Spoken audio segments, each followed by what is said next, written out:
Welcome to the Taylor Made Tasty podcast. I'm Taylor, retired serial quitter turned goal box coach, speaker, and consultant. I believe a beautiful life starts with a beautiful mindset. Join me as we amplify confidence, resilience, and actionable tools on the road to quit quitting on you and your vision. You are worthy of your goals, so let's go get there.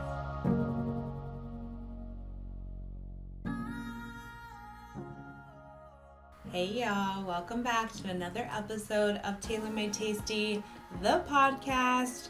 In this episode, I wanted to give you some insight into my wellness and my weight loss journey.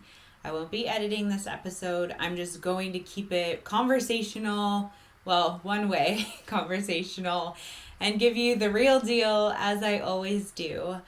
I have shared so much online since 2018, and I love doing so on one hand, and on the other hand, it is quite exhausting. So here is just life, wellness, weight loss update since I don't even know when.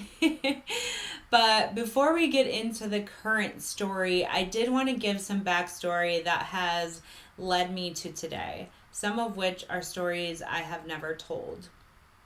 All growing up, I can now say in hindsight, I had body dysmorphia.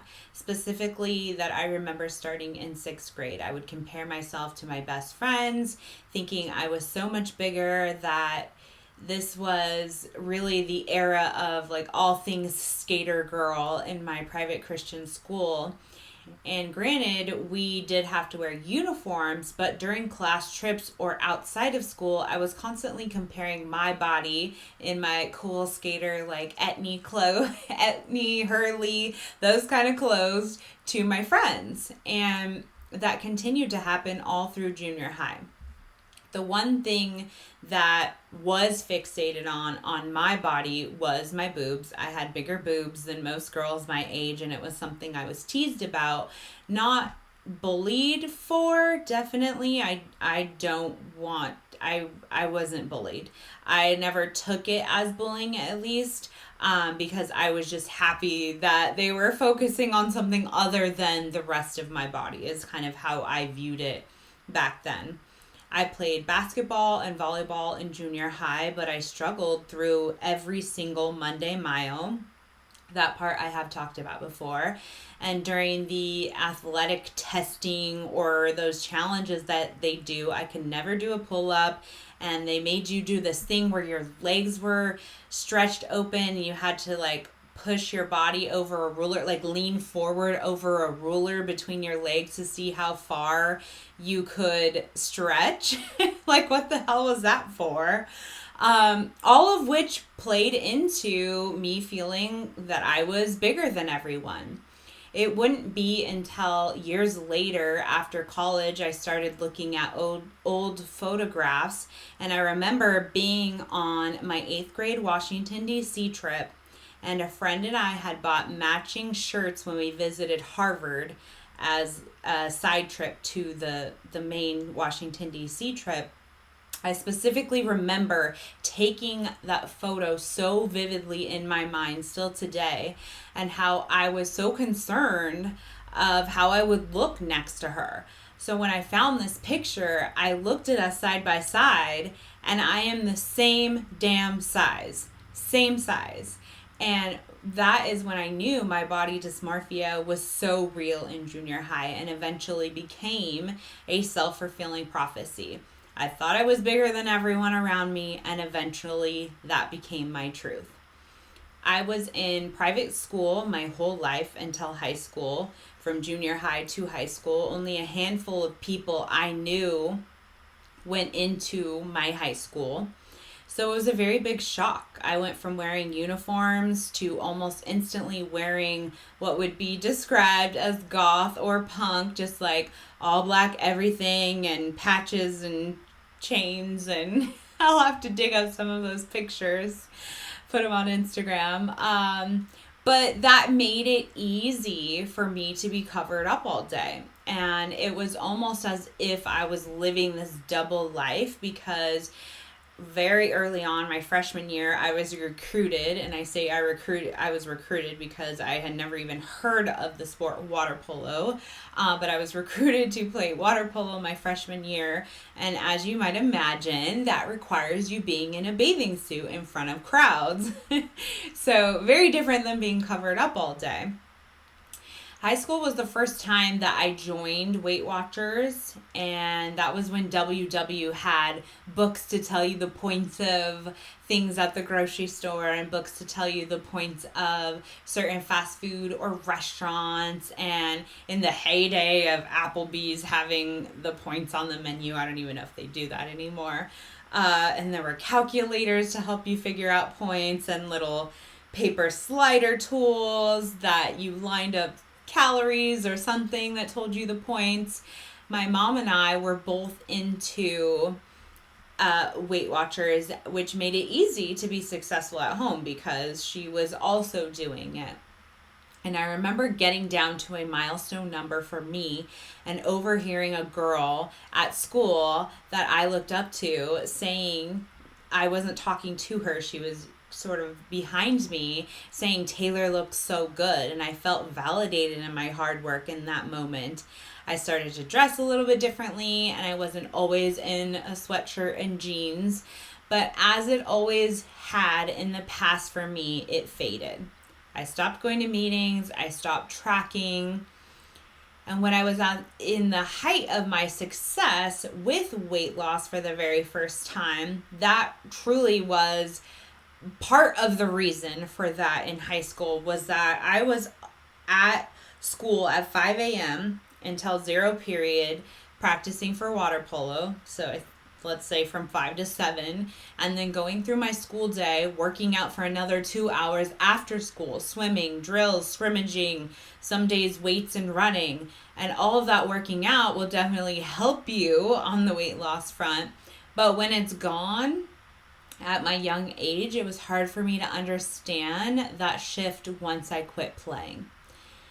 I had a boyfriend I should have never started dating in high school for many reasons, but yay for low self-esteem. He got 5 years out of me, and he had a huge family. They were all very popular. He was the only guy of 5 beautiful, blonde, skinny sisters, all smart, all played some sort of sport, all incredibly nice people. I don't truly understand how the goth water polo girl and like the funny guy drama dude ended up together, but we did. And I started a bad habit during this time in high school. I was the only one who drove and had a car. So when I was leaving his house, even after family gatherings, I started to abuse drive-thru.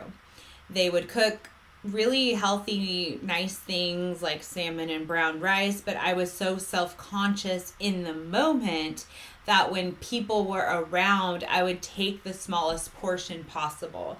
So naturally, I was still hungry, and then I was free with no one around me to see what I was doing.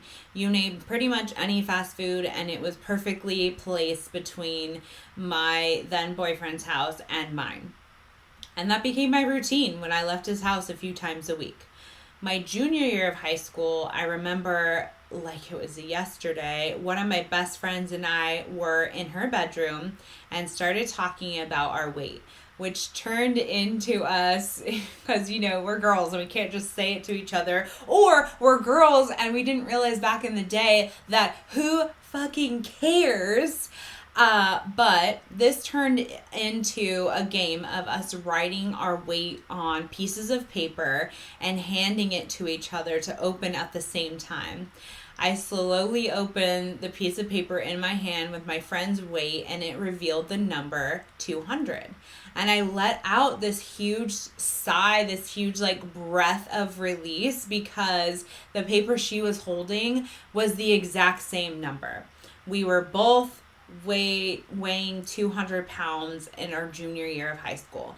And from that point on, I really don't have any solid recollection of being under 200 pounds. It may have happened because I've been on this wellness journey for a really long time, but I truly do not remember. And after high school, I went straight into college worked full time and was a full time student, experienced my first heartbreak with my high school homeboy cheating on me in his dorm room, experienced my first loss with losing my bonus mom suddenly, experienced moving back home to help my dad, raising my two half sisters while keeping my job and going to school, sprinkle a few relationships in there over the years that were okay until they weren't. Graduated from college, still struggling with my weight. I had the hardest time finding a dress for graduation. Moved a bunch, went through another major heartbreak, spent thousands of dollars on Lindora, which is wild. Google it. You have to Google what Lindora is if you don't know, because it is just, it's insane.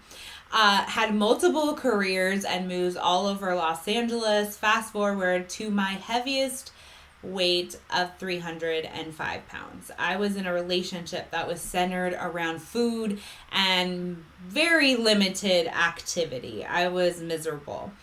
And after that, I was single for the longest period of my life, which was weird because I went from being a serial monogamist. I really had 3 partners, all which had multiple years with that person, and I had never really dated.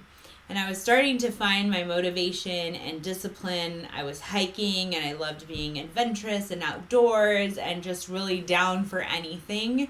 And I was also enjoying weekends full of fun with more vodka sodas than I'd like to admit on the regular. But I had created this balance and lost weight doing so. This was maybe from 2014 to 2016.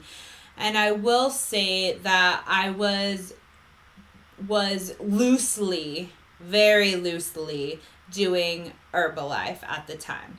So these are shakes that you drink twice a day and then you eat one healthy meal. It's a caloric deficit, just like most things, but just in a different way. So like I said, though, lots of vodka sodas, which is not how the program is intended. So I can't say that I was a perfect participant, but that is what helped lead me to the weight loss that I saw then. And I met Dustin, my now husband, in 2016, at which point I was down from 305 really into the 220s and feeling myself. And this is where the work with my mindset started. So during my 2 years of dating before I met Dustin, I noticed more and more how my low self-esteem and low self-worth would come into play. I would let men treat me like shit and think that it was normal, and also think that it was normal because of my size. Like justifying certain behaviors just because I was in a bigger body. I'm like, oh, that's how I'm supposed to be treated because I simply because I'm not skinny, which is ludicrous. And Dustin truly saved me in so many ways, but mainly showing me that someone loves you for you should never be in question. I never had to question what Dustin's feelings were for me. I always knew because he wanted me to know. He wanted me to hear it. He wanted me to feel it. And this shifted my love for myself too. And I ended up dropping shitty friends that were only friends because we would go out. And at that point, I realized my friends and my lifestyle didn't match my goals. And that is where the mindset shift happened. And that is why I needed to drop these friends because they just weren't matching my goals. And I ended up pushing more in my career for my goals than I had ever had, and push for a big goal that I had for a long time, which is the 52 hike challenge, which I explain in detail on episode 1 of the podcast if you want to go back and listen to that.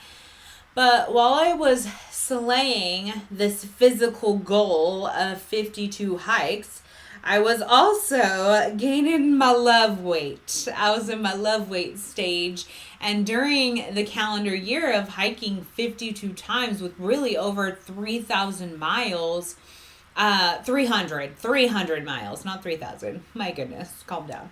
I also gained weight easily. And bam, I was back in the 270s. So at the beginning of that year, I had started WW again, but in secret. I was in this brand new relationship and scared to be so vulnerable about my insecurities, which, as you can imagine, led me to quitting on WW. Again, because I was trying to do it alone and secretly tracking things. And since I had accomplished, so I started WW in secret at the beginning of that year when I was in my 220s. Then I ended the year in my 270s because I thought hiking, yeah, great. I'm hiking all the time. I can eat whatever I want. Uh, but since I had accomplished the 52 hike challenge in 2018, I decided what else could I accomplish if I didn't quit. And so that is when I openly and loudly and proudly started WW again, committed as ever. I was losing weight like it was my job.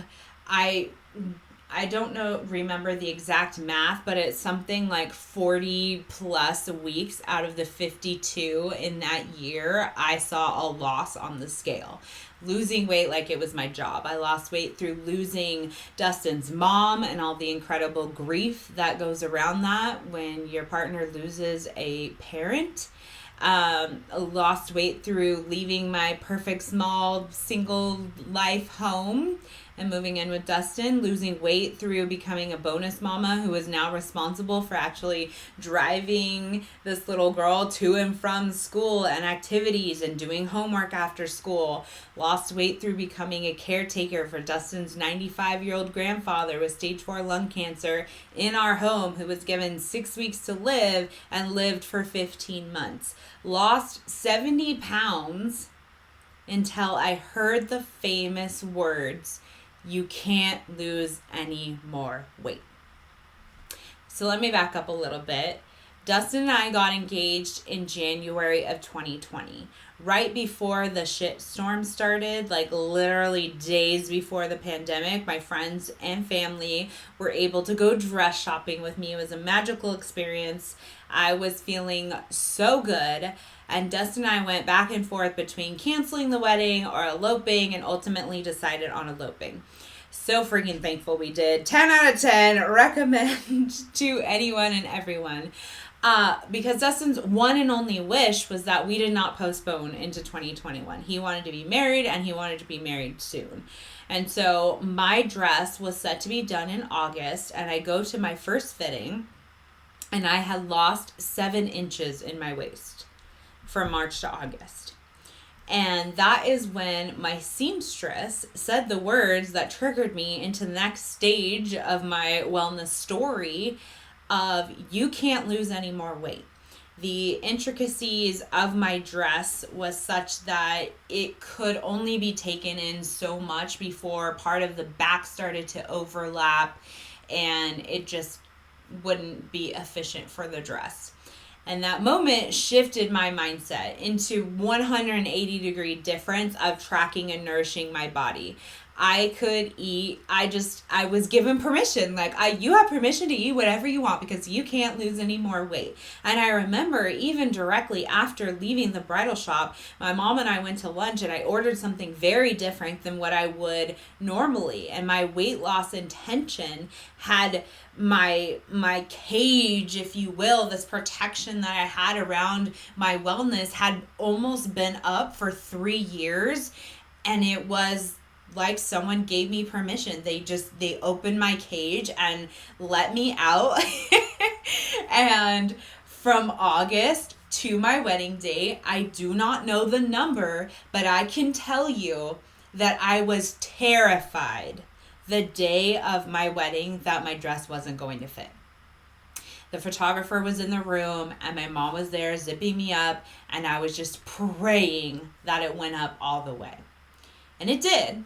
She was definitely tighter than my last fitting.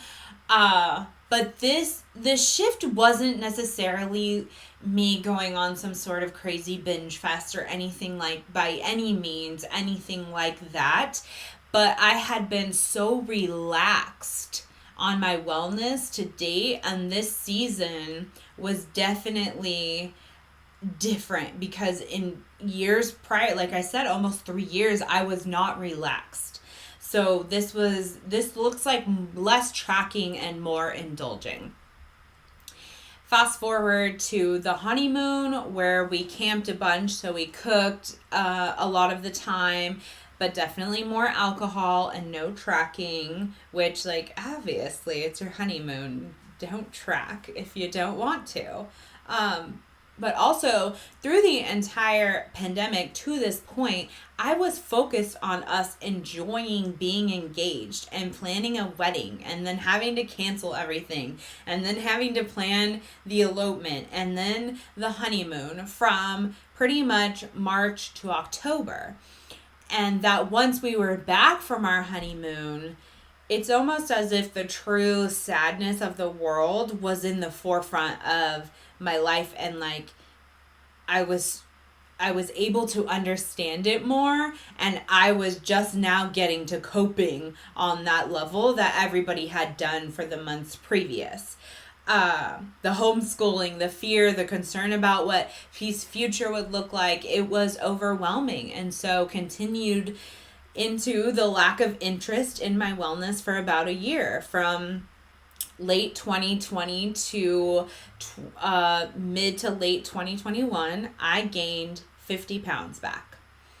Still worlds away from my highest of 305, but so disappointed in myself for letting that slip turn into a slide.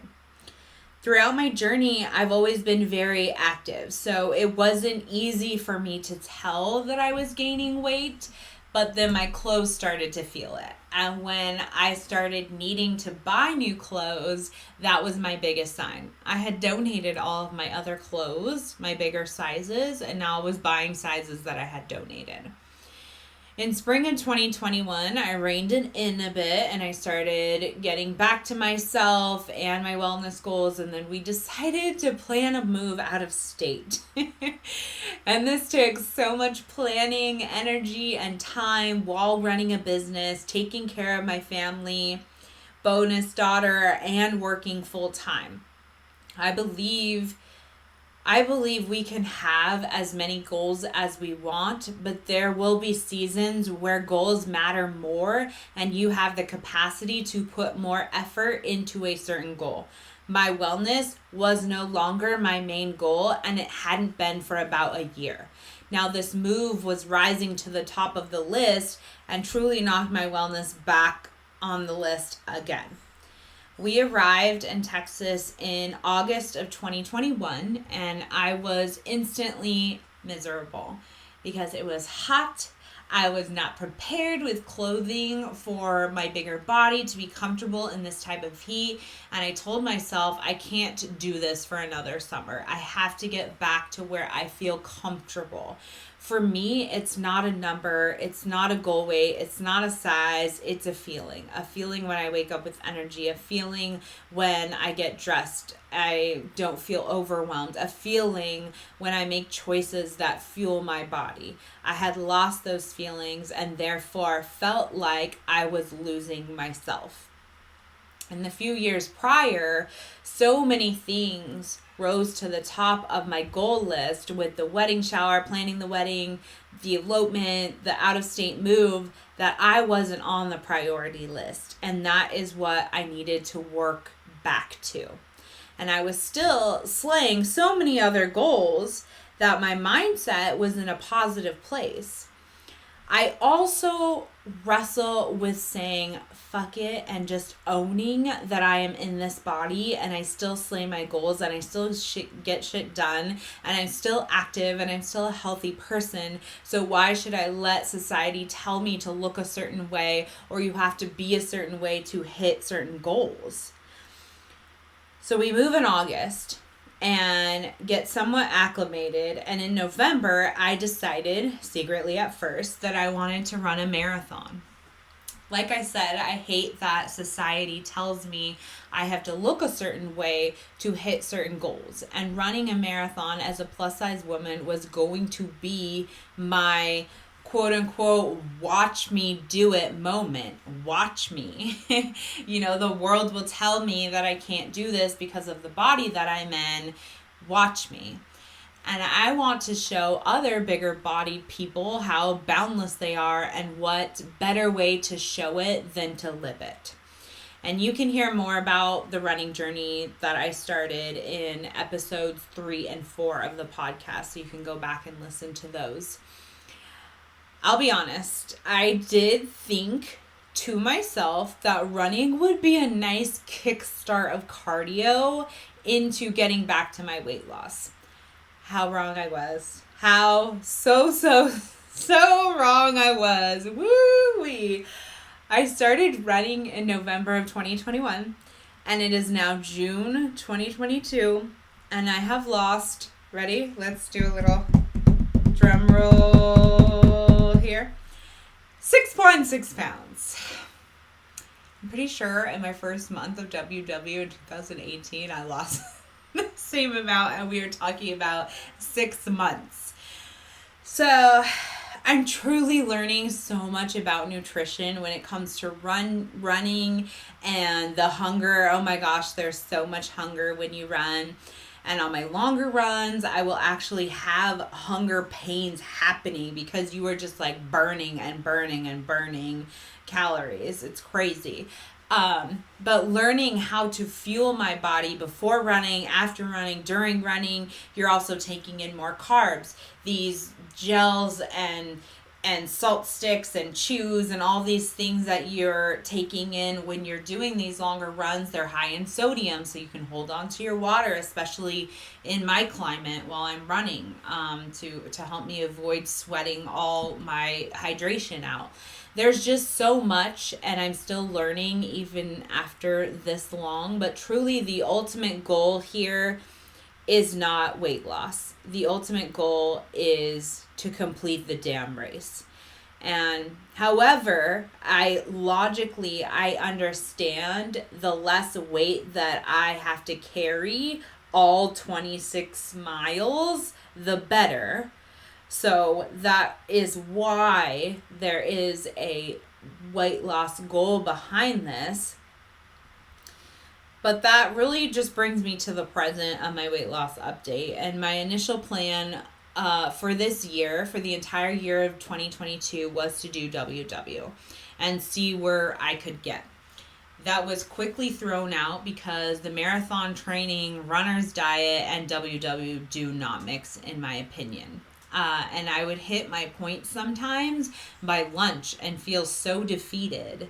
And for a good stretch of 2020 and 2021 that I was in it to win it, I learned about macros and work with a macro coach. And because of that, I started to use the Lose It app and my Fitness Pal. Personally, I prefer the Lose It app.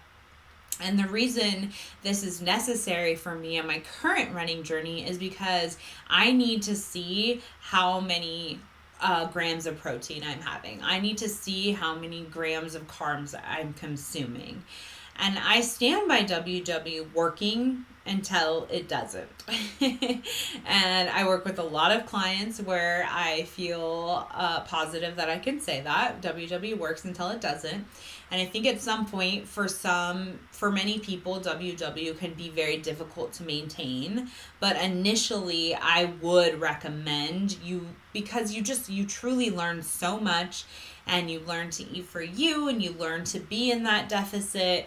But if you want to really understand and know about nutrition, then macros are obviously going to give you more data on that. So on this aggressive ass running journey, just WW wasn't cutting it, and I needed to learn how to fuel my body leading up to these long runs and what my body needed after. And I also just love the idea and data of knowing the facts that I'm currently intaking. I feel strong. I feel good. I feel powerful. Could my running goals make it easier to shed some more pounds? I would love that. But And that is part of a goal for me, for sure. I do want to shed some pounds as I get closer to the marathon date, because again, whatever's on my body, I'm carrying the entire way. But for me, it's not even happening at a steady pace. It is happening at a slow pace. And instead of living in a place of frustration, I'm choosing to be proud that my 250-pound body can still run a shit ton of miles and enjoy my life. And what I'm grateful for is that all this mindset work that I've done over the years allows me to feel the disappointment of my inaction that I had for that year over time, and really reflect on why that was, why I had that inaction, and the work that allowed me to eliminate body dysmorphia and own that I hold the power to change my body to the very best version of me, not because of comparing my body to those around me, or not because society says so, because of the work that I did, the mindset work that pushes me to reflect on how I want to feel, not a number I want to see, to reflect on what worked for me and my success in the past and what habits I need to bring back. And wellness and a weight loss journey is not linear. And to gain weight back makes you human. Life is hard and this journey sucks most days. And I will say that straight to my clients. Like, this journey sucks. But starting to own that and take your power back through your intentional actions of doing what is best for you and your body is where the magic starts to happen. And we've all felt those moments of magic, and to want that to happen over and over and over, so you feel your best, you move your best, you feel your strongest. So often people want to know what to eat or how to move, and the real work starts in your mindset, and with your grace, and with your positive self-talk, and with your confidence, and with your worth, and with your self-esteem. When you work on your mindset within your wellness journey, then those setbacks become lessons that launch you further, because you do better the next time. And I decided a long time ago that I was worthy of the work, that I was not going to quit. I was going to quit quitting on me, and that my goals deserve a spot on my priority list. And I may lose sight of a few of those things now and again, but I have never quit on me and my wellness since the day I decided that. And as I always say, wellness has many branches, and weight is just one of them. So I choose to shine a light on all the other branches where I am thriving, when weight just isn't one of them. At the end of my life, I want to look back at all I've accomplished, period. She ran a business. She ran a marathon. She inspired women around the world. She raised a strong, smart bonus daughter. She was a great friend, daughter, and wife. None of those things hold less value because I am in a bigger body. And the same goes for you. Okay, now I'm going to answer some of your IG questions, and to make it fun, I'm going to do this in rapid fire and try to keep them bite-sized answers, because I could go on and on and on about all of these things. But let's just jump right into it. Okay, we have our first question here is, what motivates you to keep going? For that, I am going to defer to my personal mission statement, which is to set the standard that you can reinvent what is possible at any size or age. How did you set your why? For me, my why came from when I lived in the house with Dustin's grandfather and watching the end of life happen. and it is very intense. It is very sad. It is very uncomfortable. And for that, my why was for me to be mentally and physically strong. That I want to be as strong as I can possibly, mentally and physically, to live a long, beautiful life with the people that I love. When you started working out, what did you start in the beginning? So in the very beginning, I started with walking. Just walking, and then that turned into hiking. So every week, pretty much every weekend, I was hiking, and then that turned into I started Zumba, so high intense cardio, and then that went to cycling, so even more intense cardio, and then that turned into boxing. So those are kind of like how everything flowed. And then after the move in Texas, I started running. And so I have the Peloton bike and the tread, a gym membership, and the great outdoors. What has been most helpful to be consistent? Honestly, for this is you have to find your weekly plan that works for you. So one of the things that keeps me consistent is meal planning every single week. It is religious how I meal plan. And so you have to find those habits that work for you, and then you have to set them like an appointment in your business or in your career that you can't cancel on them. They have to happen. Do you have an end goal, or are you just health focused? I really am just health focused. I don't. So the next question is, do you have a goal weight? I truly don't have a goal weight. I know the number that I felt the best of my entire time from 2018 to now. And so I have that number that I feel, that I know that I felt really, really good. But I currently I do not have my sights set on a certain goal weight. Short-term goals. So my short-term goals would be to continue running, continue training for the marathon. That is really my only short-term goal. And I'm still tracking. So I am currently, I don't know if I answered this in the beginning, but I am currently still using the Lose It app. I am not on WW.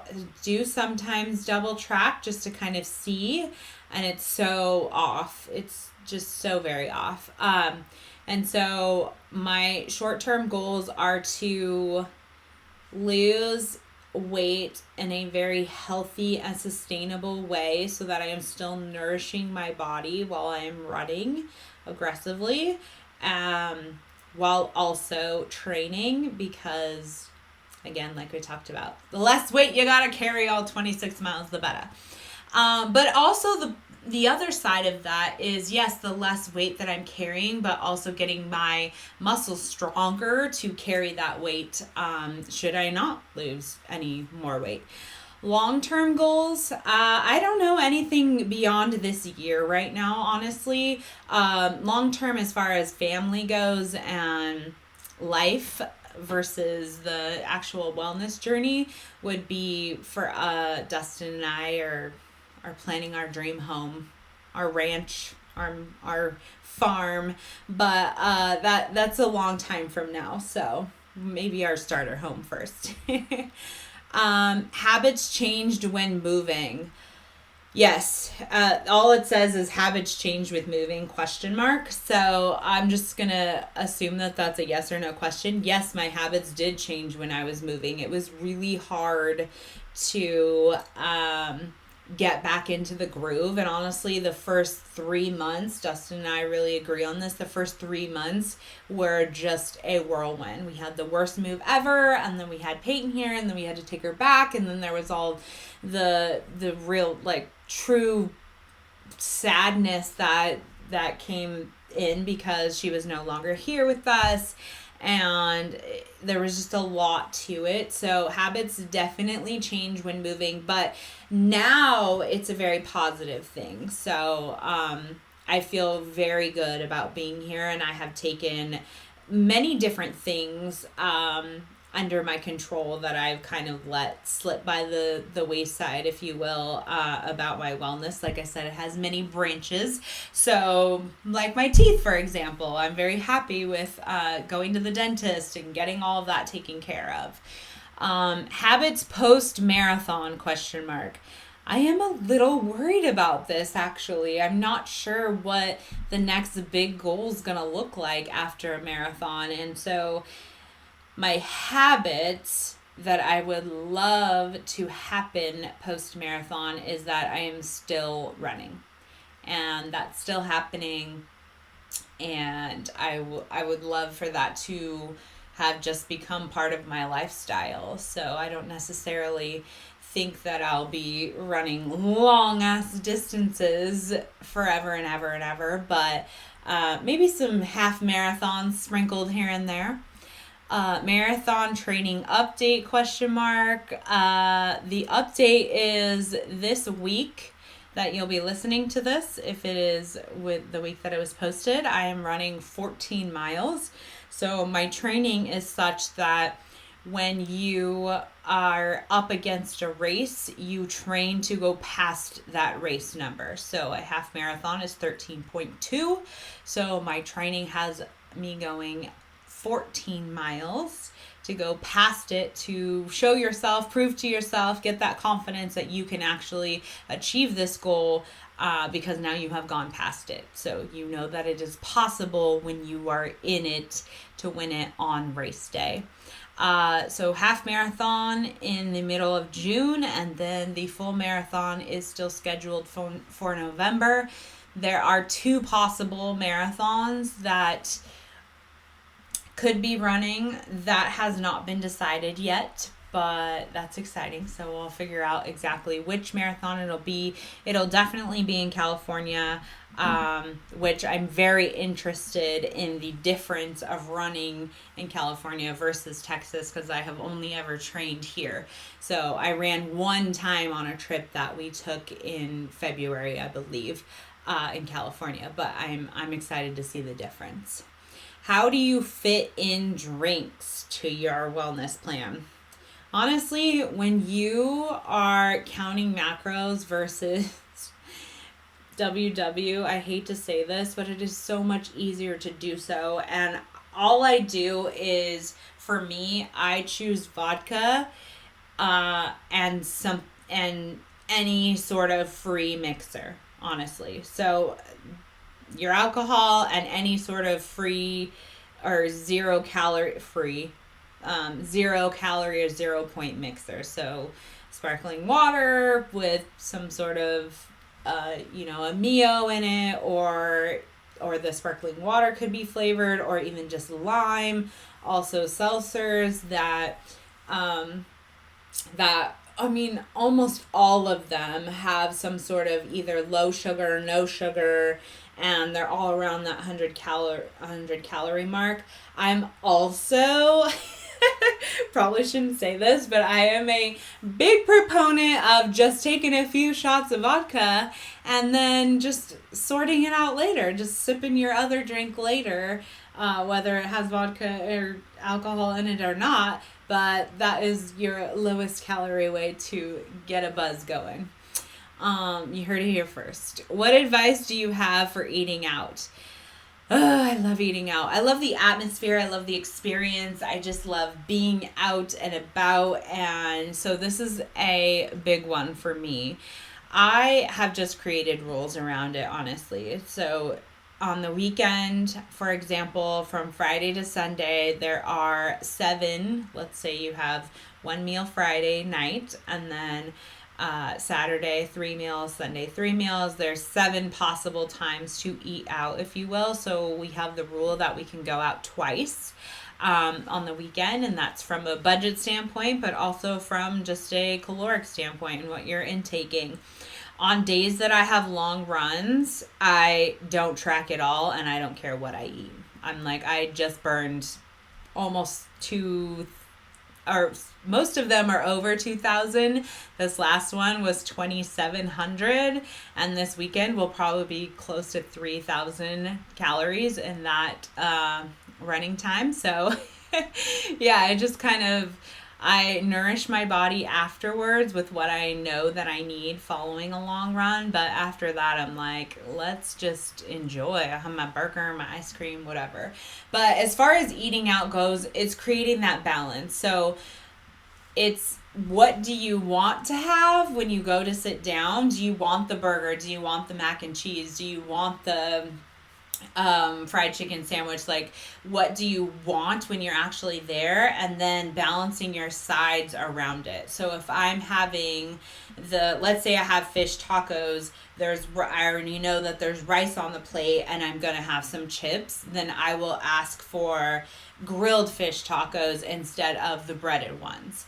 But if I wasn't going to have chips and maybe I was just going to have beans instead of rice on the plate, then I would get the fish tacos breaded. So for me, it's just like creating what that balance looks like for you when you are eating out, and sitting there and truly enjoying your food, being mindful of what you're eating, because it's so easy, especially in groups or socially, when you're eating out, you're so excited to eat what you're having, but then you're paying attention to everything else and not even paying attention to the food that you're eating in that moment. That kind of like mindless eating.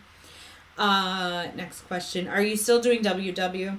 No, I am not. I think I answered that pretty well before. How badass do you feel after a long run, or any run for that matter? I would love to just like gas you up and tell you that I feel so good, but sometimes that's just not how it is. So there have been, and maybe I'm an anomaly, I don't know. There have been a handful of times that I've truly felt that runner's high.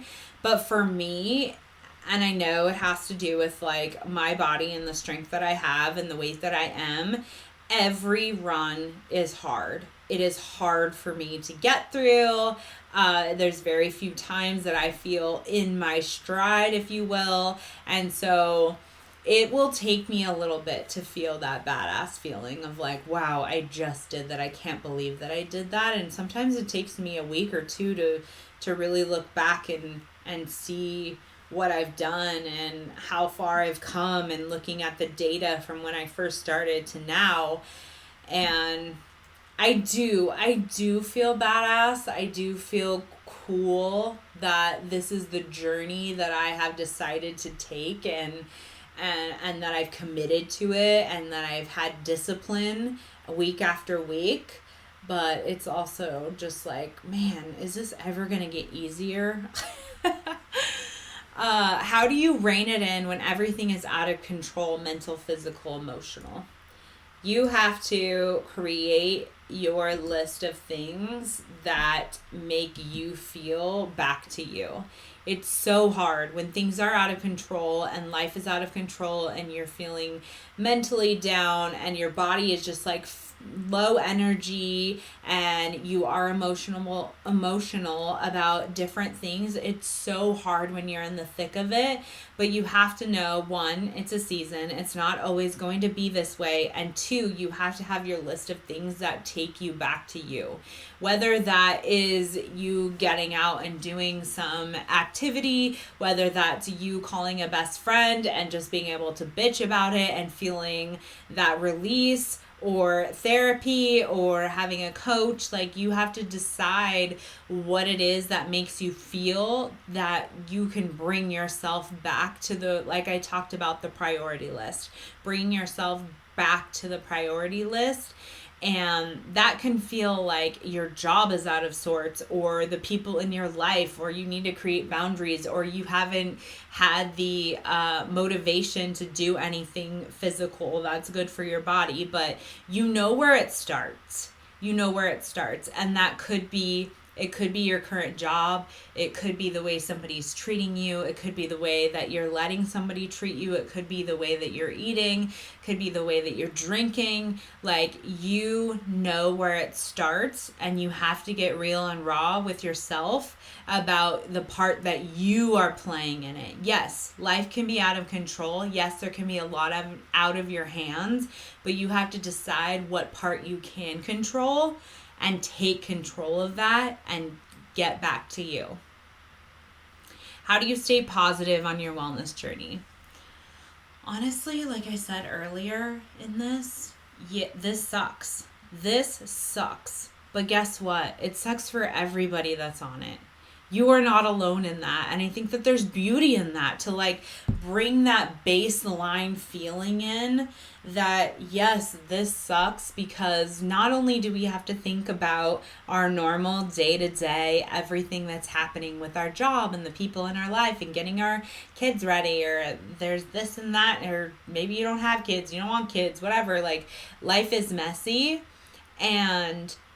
But we also, on top of that, have the pleasure of having to think about everything that's happening with the food that we're eating, or how we're moving our body, or how much hydration we have, or how good is the sleep that we're getting, or how stressed out we are, or now I'm emotional eating, or now I'm mindlessly binging on these crackers or snacks or whatever. And there's so much that goes into it that it's okay to own that this sucks, that you are the one that has to think about this all the time, and it seems like it's so much easier for other people. I guarantee you, again, like I like to bring that baseline in, this is not easier for people that have to be intentional about this, people like maybe you're listening, or whoever asked this question, or like myself, that we have to be truly intentional about this. And the minute that we're not, that weight just will creep back up. And we, it's like we're professionals. We are professionals at this. We know that the minute we stop, that weight is just going to creep back on, because our body is like, yay, let me just get back into where I'm cozy here. So it's truly owning that, and this is maybe a weird answer to how do you stay positive, but it's just owning that it sucks. It sucks for everybody that's on it. You're not alone in that, and that you get to choose how your story ends, right? You get to choose at the end of life, what does it look like? What matters the most? Because at the end of life, when you're looking back, do you want to have been on a diet for your entire life and just feeling shitty about yourself because I had this goal, but I didn't meet it, and then I quit, and I had this goal again, and I didn't meet it, and then I quit, and this just like roller coaster that you're on and on and on and going around and around? Or do you want to look back at life and say that I enjoyed it the best I could, and I treated my body well, and I nourished myself, but I also indulged, and I also enjoyed life, and I created habits that matched my goals? And while I didn't get to my goal weight, maybe I'll never get there, maybe I will, maybe you will never get there, maybe you will, but deciding at the end to have that positive outlook on what it is that your life meant to you and to the people around you, that is where you keep that positivity. And again, none of those things of you being an accomplished individual and inspiring and being an awesome sibling and daughter or son or a great friend or a great spouse, none of those things hold less value because you're in a bigger body. Period. All right, y'all, it is time for the quote of the episode, and this quote is from Unknown, but it is a funny one. And the quote is, "Unless I'm sitting on your face, my weight is none of your business." So take that into your week, your month, maybe even your year, and own that your value is far beyond your weight. As always, thank you for being here. Thank you for being in my community. I'm so glad you showed up today, and let's go get there. Look at you, crushing it. Thank you for joining me for another episode of the Tailor Made Tasty podcast. My hope is you always leave with a takeaway to implement in your own goal-crushing journey. I would love if you could take a moment to leave a review. And if you're looking for a community of goal boss badasses just like you, be sure to check out tailormadetasty.com/membership.